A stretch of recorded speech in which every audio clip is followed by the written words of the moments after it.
नमस्कार दोस्तों, स्वागत है आपका हमारे चैनल में। दोस्तों, इस वीडियो के अंदर अभी हम लोग इंडियन पॉलिटी में मौलिक अधिकार इससे रिलेटेड 40 क्वेश्चन देखने वाले हैं और ये सारे क्वेश्चन जो है रेलवे, एसएससी और पुलिस एग्जाम के लिए काफी इम्पोर्टेंट है। तो आप इन एक एक क्वेश्चन को रट लीजिए। उससे पहले चैनल पर नया है तो चैनल को सब्सक्राइब कर, जो पास वाले घंटी का निशान है उसे भी ऑन कर दें, ठीक है।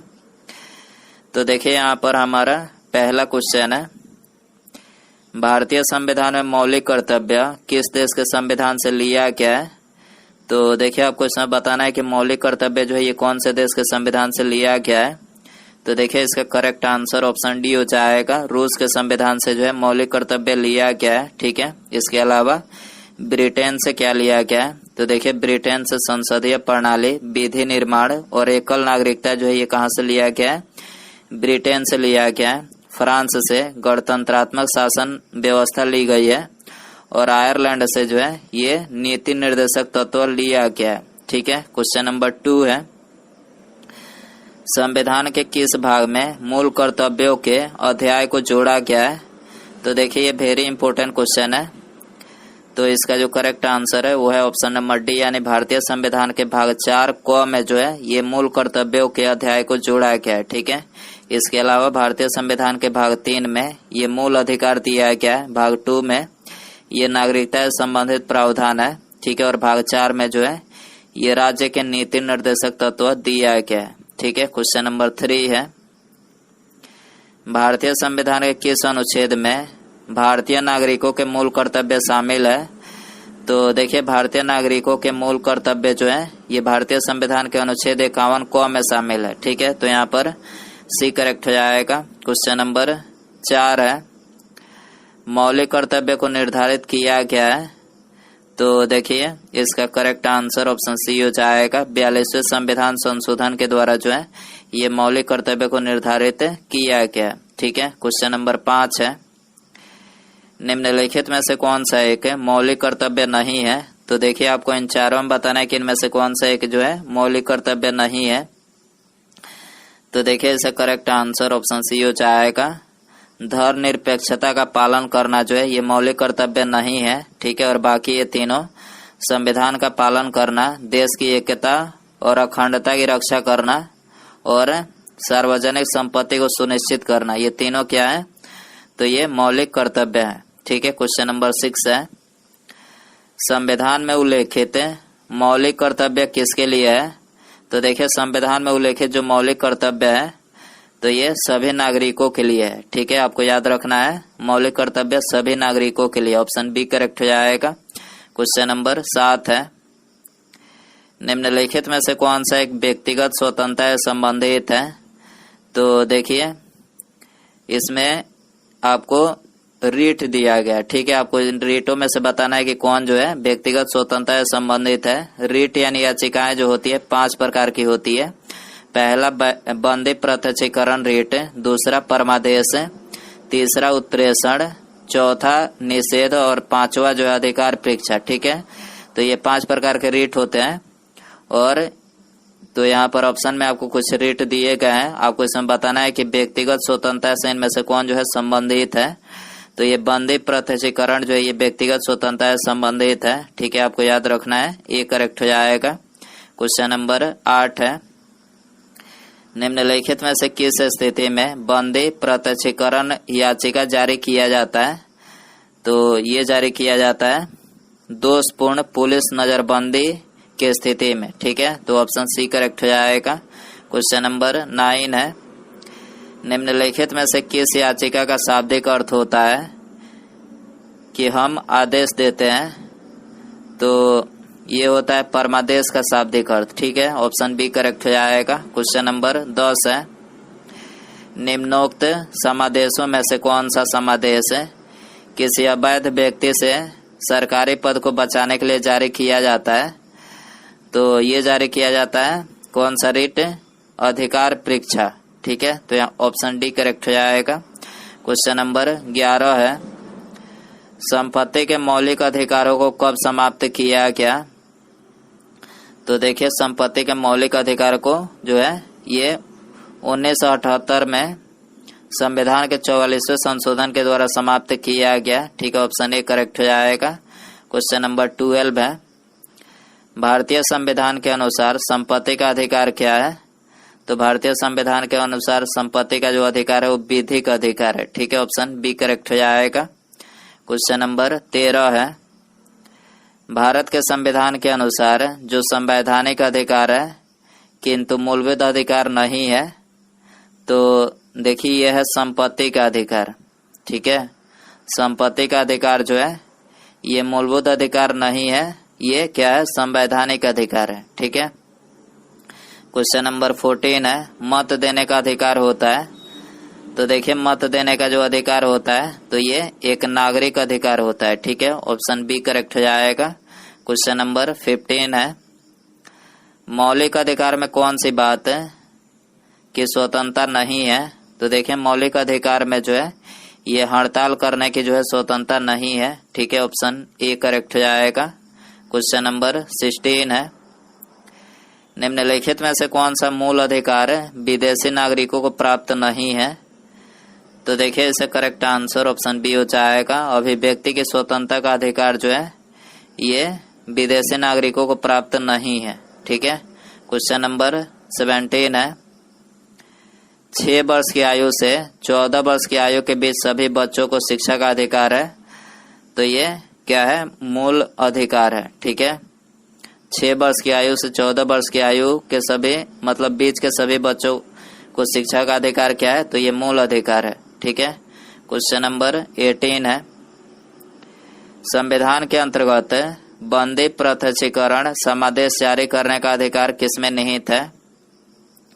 तो ये निहित है उच्च तथा उच्चतम न्यायालय दोनों में निहित है। ठीक है, आपको याद रखना है, सी करेक्ट हो जाएगा। क्वेश्चन नंबर 19 है, भारतीय संविधान का कौन सा अनुच्छेद अस्पृश्यता का उन्मूलन करता है और किसी भी रूप से इसके व्यवहार का निषेध करता है? अस्पृश्यता यानी छुआछूत का उन्मूलन कौन सा अनुच्छेद करता है?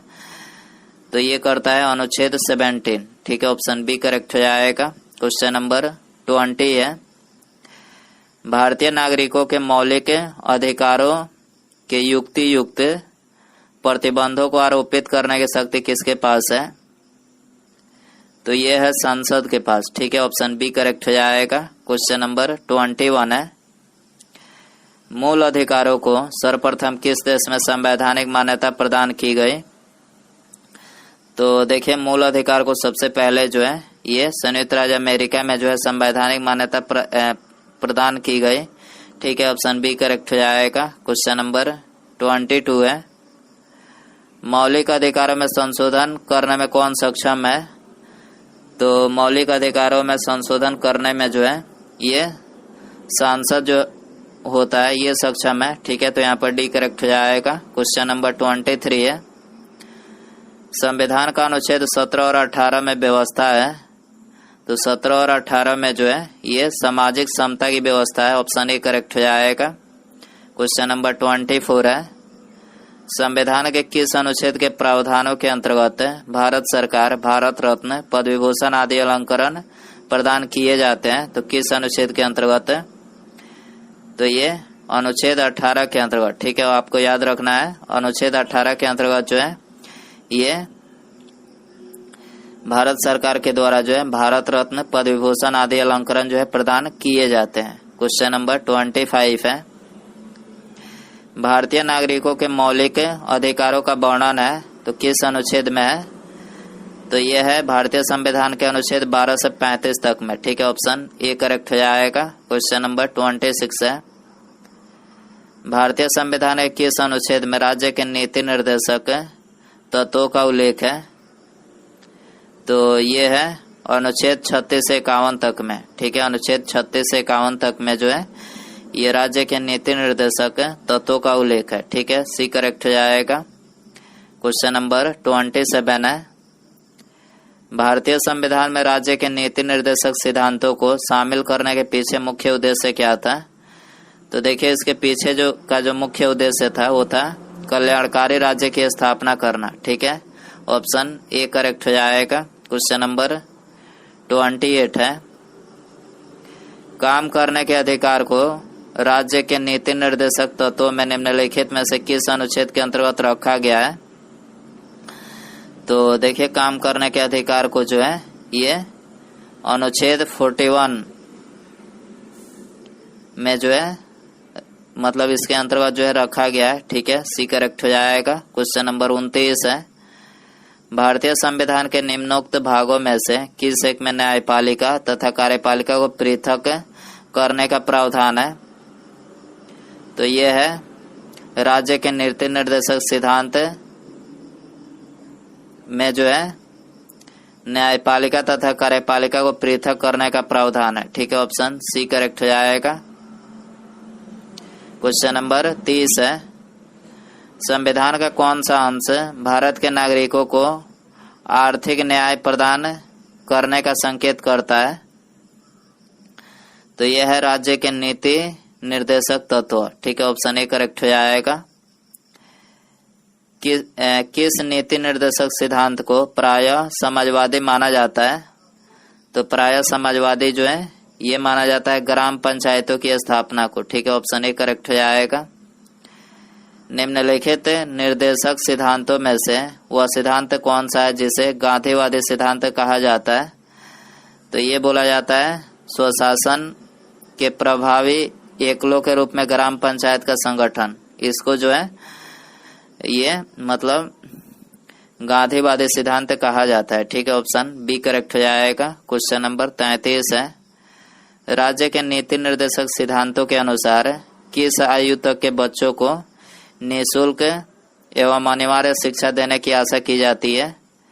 तो ये की जाती है 14 वर्ष की आयु तक के बच्चों को। ठीक है, ऑप्शन ए करेक्ट हो जाएगा। राज्य के नीति निर्देशक सिद्धांत किस प्रकार मौलिक अधिकार से भिन्न है। तो ये है राज्य के नीति निर्देशक सिद्धांत परिवर्तनीय नहीं है। ठीक है, जबकि मूल अधिकार क्या है, परिवर्तनीय है। ठीक है, आपको याद रखना है राज्य के नीति निर्देशक सिद्धांत जो है ये परिवर्तनीय नहीं है, जबकि मूल अधिकार परिवर्तनीय है। तो यहाँ पर सी करेक्ट हो जाएगा। समान न्याय और निःशुल्क विधि सहायता का प्रावधान संविधान के किस अनुच्छेद में है। तो यह संविधान के अनुच्छेद 39A में। ठीक है, आपको याद रखना है अनुच्छेद 39A में है। ठीक है, समान न्याय और निःशुल्क विधि सहायता का प्रावधान। क्वेश्चन नंबर 36 है, भारतीय संविधान के निम्नलिखित अनुच्छेदों में से कौन सा अनुच्छेद राज्य सरकारों को ग्राम पंचायतों को संगठित करने का निर्देश देता है।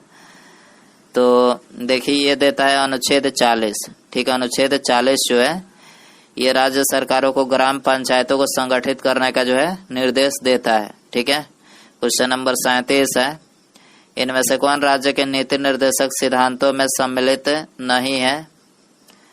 तो ये है सूचना का अधिकार। ठीक है, सूचना का अधिकार जो है ये राज्य के नीति निर्देशक सिद्धांतों में सम्मिलित नहीं है। क्वेश्चन नंबर 38 है, शराबबंदी संविधान के किस धारा में निर्देशित है। तो देखिए शराबबंदी जो है ये आर्टिकल 47 में जो है निर्देशित है, आपको याद रखना है। क्वेश्चन नंबर 39 है, नीति निर्देशक तत्वों का क्रियान्वयन निम्नलिखित में से किस पर निर्भर करता है। तो ये निर्भर करता है सरकार के पास उपलब्ध संसाधनों पर। ठीक है, ऑप्शन डी करेक्ट हो जाएगा। उसके बाद यहाँ पर हमारा अगला क्वेश्चन है, भारत के कल्याणकारी राज्य होने का विचार पाया जाता है। तो किसमें पाया जाता है। ऑप्शन है आपके पास संविधान की प्रस्तावना में, मौलिक अधिकारों में, नीति निर्देशक तत्वों में, या फिर ए और सी दोनों में। तो आपको इसमें बताना है कि भारत के कल्याणकारी राज्य होने का विचार किसमें पाया जाता है। तो सही आंसर जो है आप कमेंट बॉक्स में जरूर बताएं। वीडियो पसंद आया रहेगा तो वीडियो को लाइक करिएगा, चैनल पर नया तो चैनल को सब्सक्राइब करके पास में जो बेल आइकन है उसे ऑन कर दीजिएगा। ठीक है, और आप इन 40 क्वेश्चन में कितने क्वेश्चन सही कर पाए ये कमेंट बॉक्स में मतलब अपना स्कोर जरूर बताएं। ठीक है, मिलते हैं अगले वीडियो में। Thanks for watching.